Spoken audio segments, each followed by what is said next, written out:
Assalamualaikum warahmatullahi wabarakatuh. Hamdan wa syukrillah. Allahumma shalli ala sayyidina Muhammadin wa ala alihi wa sahbihi wa barik wa sallim ajma'in. Segala puji bagi Allah Rabbuna tabaraka wa ta'ala. Salawat dan salam senantiasa tercurah kepada junjungan besar Nabi Allah Muhammad sallallahu alaihi wasallam, kepada para sahabat, tabi'in, tabi'ut tabi'in, dan mudah-mudahan juga sampai kepada kita selaku umatnya, umat akhirul zaman. Amin ya rabbal alamin. Pemirsa Ajmal Ghanim yang dimuliakan Allah Subhanahu wa taala, semoga Anda semuanya senantiasa dalam sehat walafiat, senantiasa dimudahkan rezekinya, senantiasa diistiqomahkan dalam segala kebaikan-kebaikan di dunia ini. Amin ya rabbal alamin. Sahabat semuanya, kembali lagi berjumpa di Ajmal Ghanim channel. Kali ini tetap kita masih dalam program santri dan pesantren. Kali ini kita akan bicarakan terkait pelanggaran santri yang kerap terjadi di setiap pondok pesantren dan tidak bisa dilepaskan dari kehidupan santri di pondok pesantren. Ada santri, ada pesantren, ada pelanggaran di situ terjadi. Lalu bagaimana kita menyikapinya ketika terjadi pelanggaran santri di pondok pesantren? Tentu saja bagi kami sebagai pengurus pondok, sebagai pembina santri di pondok pesantren, pelanggaran santri merupakan sesuatu yang bagi kami sangat memukul, sangat menyedihkan hati, sebab sepanjang hari kami semuanya melakukan pembinaan, memberikan perawatan secara lahir dan secara batin. Tentu saja ketika santri atau anak-anak yang kita rawat, kita bina tersebut melakukan pelanggaran, maka menjadi pukulan tersendiri buat kami sebagai seorang pembina, sebagai seorang yang membersamai santri setiap harinya.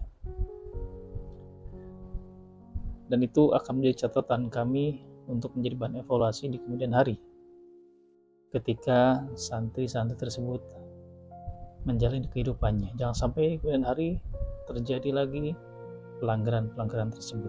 Apalagi pelanggaran ini adalah pelanggaran yang berat, pelanggaran yang besar, yang kategorinya adalah kategori pelanggaran yang tidak ringan, atau pelanggaran yang bisa menyebabkan terancamnya keberadaan santri tersebut di pondok pesantren. Seperti misalkan pelanggaran yang berat. Tentu saja setiap pondok pesantren mempunyai kriteria tersendiri terkait pelanggaran-pelanggaran dan kategori-kategori setiap pelanggaran. Sebagai contoh misalkan, dalam suatu pondok, kategori pelanggaran tersebut, pelanggaran berat di sebuah pondok pesantren, misalkan keluar dari pondok tanpa izin, ataupun kemudian merokok. Padahal sudah jelas dan terang bahwa dua hal pelanggaran tersebut adalah pelanggaran yang berat yang berada di pondok tersebut. Nah, tentu saja pelanggaran berat tersebut tentu harus dihadapi dengan atau diselesaikan dengan sebaik-baiknya supaya di kemudian hari tidak terjadi lagi pelanggaran-pelanggaran seperti halnya pelanggaran tersebut. Bagi para pembina tentu saja harus mencari cara, harus membuat evaluasi tersendiri bagaimana dan kenapa santri bisa melakukan pelanggaran tersebut. Sesungguhnya pelanggaran tersebut dilakukan oleh santri karena ada kesempatan, karena ada peluang dan kesempatan. Dan sesungguhnya juga peluang dan kesempatan itu terbuka untuk semua santri. Karena kesempatannya sama dan peluangnya sama, tempatnya sama, jam belajarnya sama, jam istirahatnya sama, rangkaian atau rutinitas kegiatannya juga sama. Oleh karena itu, kesempatan dan peluang untuk melanggar sesungguhnya semua santri mempunyai kesempatan yang sama.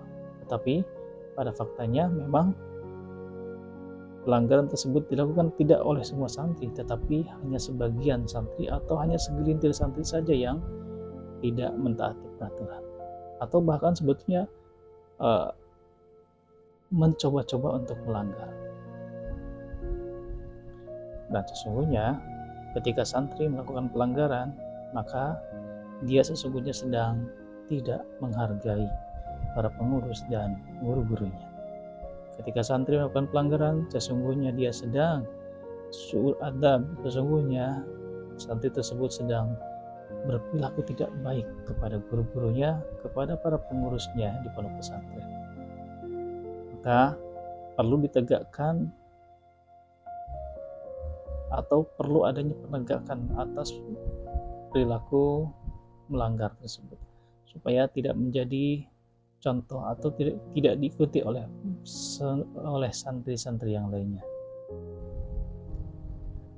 Di sisi lain, wali santri sebagai orang tuanya tentu saja sangat prihatin dan sangat terpukul ketika mendengar anaknya melanggar di pondok pesantren. Apalagi pelanggaran tersebut termasuk dalam kategori pelanggaran berat yang bisa menyebabkan anaknya terancam di hukum berat atau dikeluarkan dari pondok pesantren. Dan itu akan menyebabkannya bersedih, lalu kemudian akan menjadikan hari-harinya gelisah dan menjadikannya tidak nyaman dalam menjalani kehidupan. Dan sesungguhnya itu adalah sesuatu yang normal dan manusiawi, sebab sudah sewajarnya seorang tua ketika mendapatkan informasi anaknya mendapati melanggar di pondok pesantren dan kemudian terancam dengan hukuman yang berat, maka wajar apabila orang tuanya bersedih, terpukul, lalu kemudian memberikan permohonan-permohonan kepada para pembimbingnya untuk yang terbaik untuk anak-anaknya. Tapi perlu diperhatikan bahwasanya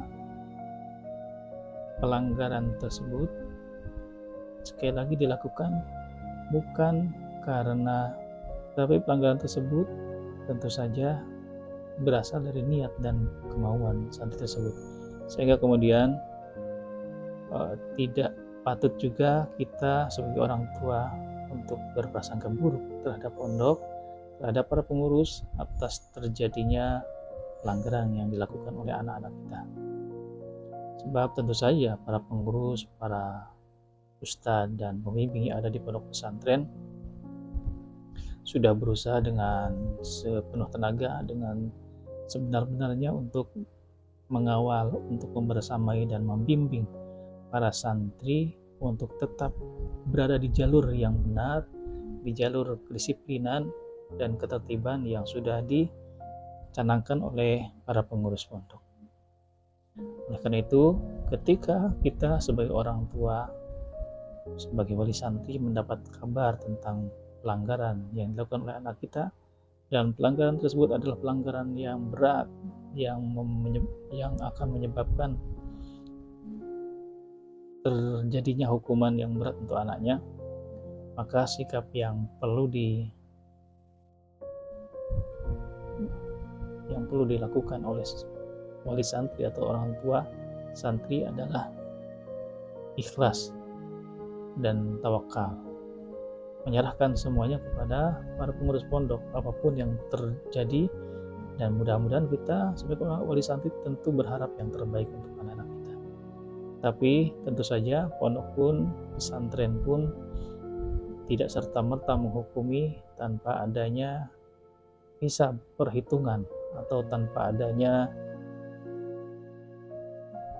tabayun dan lain sebagainya untuk mendalami pelanggaran-pelanggaran tersebut. Maka ketika ada keputusan yang dikeluarkan oleh pondok terkait anak kita dan pelanggarannya, maka sepatutnya kita menerima dengan ikhlas dan lapang dada, supaya kemudian tidak menambah catatan-catatan yang tidak baik atas terjadinya pelanggaran yang dilakukan oleh anak kita. Jika boleh jujur, maka kami sebagai pembimbing juga tentu saja sangat bersedih. Apalagi sesuatu yang paling berat yang harus kami lakukan adalah ketika kami harus menyampaikan berita pelanggaran ini kepada wali santri yang tentu saja akan menyebabkan wali santri tersebut terpukul dan bersedih, dan bahkan tidak jarang menangis ketika mendengar kabar tentang pelanggaran yang dilakukan oleh anaknya. Dan itulah sesungguhnya yang membuat para pembimbing atau pembina khususnya yang bertugas menyampaikan informasi tersebut sesungguhnya menjalankan tugas yang berat, sebab berkaitan dengan perasaan, sebab berkaitan dengan hati yang akan menyebabkan jika tidak waspada menyebabkan ketidakbaikan atau keracunan atau sesuatu yang tidak baik yang akan menjangkit terhadap hati kita, khususnya antara pengurus dan wali santri. Kita semua tentu saja menghindari momen-momen tersebut, tetapi karena pelanggaran santri harus diselesaikan dengan sebaik-baiknya supaya tidak menimbulkan ketidakbaikan di masa yang akan datang, maka dengan berat hati harus menyampaikan informasi tersebut ke wali santri. Padahal dalam hatinya tentu saja terasa berat dan merasa tidak nyaman ketika menyampaikan pelanggaran ataupun menyampaikan keputusan terkait pelanggaran yang dilakukan oleh anak kita. Oleh karena itu, mengingat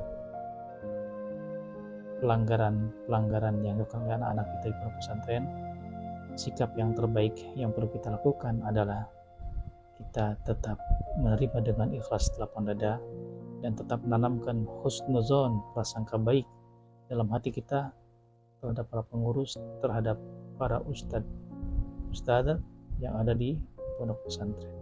Sebab dengan cara tersebut hati kita akan terjaga aman dari suudzon, kemudian hubungan antara wali santri dengan para pengurus, para asatidzah dan juga dengan pondok pesantren akan tetap terjaga.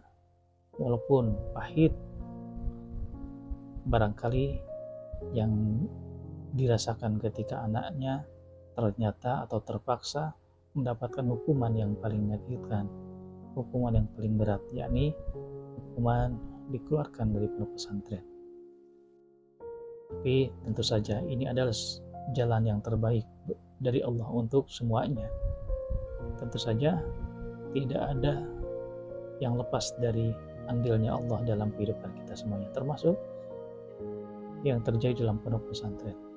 Ada andil Allah padanya. Oleh karena itu, selain ikhlas, kita juga tawakal kepada Allah Subhanahu wa taala, menyerahkan semuanya kepada Allah Subhanahu wa taala, bahwa Allah lah yang mengatur semua ini dan kita manusia hanya menjalankan dan mencari keridhaan dari Allah Subhanahu wa taala dengan menjalani kehidupan ini dengan sebaik-baiknya, menghindari pertengkaran, menghindari perseteruan, menghindari hal-hal yang tidak baik yang akan menciptakan ketidakbaikan dalam kehidupan. Demikian, mudah-mudahan bermanfaat sekilas tentang pelanggaran bagian 2 terkait pelanggaran santri part 2, yang mudah-mudahan bisa mencerahkan, mudah-mudahan bisa memberikan gambaran terkait sesungguhnya bagaimana pelanggaran itu terjadi dan sikap yang perlu dilakukan terhadap pelanggaran tersebut seperti apa. Mudah-mudahan bermanfaat dan mudah-mudahan kita semua tetap berbahagia serta Allah mudahkan dalam segala urusan-urusannya, urusan dunia maupun urusan akhirat. Demikian, Assalamualaikum warahmatullahi wabarakatuh.